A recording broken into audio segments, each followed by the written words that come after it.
खुलुमबाय आंनि मुङा सामिर बर'। आं दिनै जावलिया सिमां इउटुब चेनेलनि गेजेरजों दोंसे खन्थाइ लाबोदों। खन्थाइनि मुङा जाबाय अबैथोरा जिउ। खन्थाइखौ लिरदों सामिर बर'। गामिया जाबाय थाइगिरबारि। खन्थाइखौ आवरायगोन बिथां सामिर बर'आनो।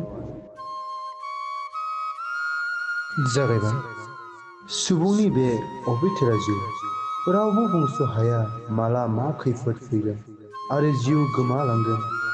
जोंनि बे अबैथोरा जिउ मोनसेया फासस'लायनि दै बायदि।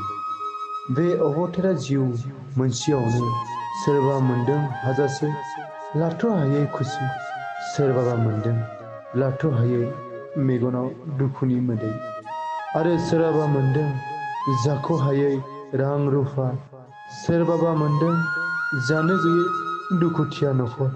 बेसे सोमोनांथाव बे अबथोरा जिउ सुबुंनि।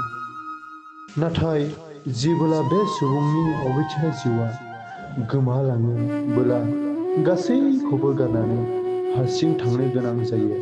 जेन जोंनि बे जिउआ साननैसोनि आलासि। गोजोन्थों।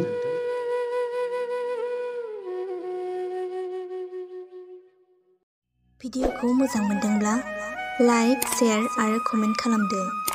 लोगोसे जोंनि जावलिया सिमां इउटुब चेनेलखौ साबस्क्राइब खालामदो। आरो फेसबुकआव नायदोंब्ला जोंनि जावलिया सिमां फेसबुक पेजखौ लाइक, फल' खालामदो। एसेनोसै, गोजोन्थों।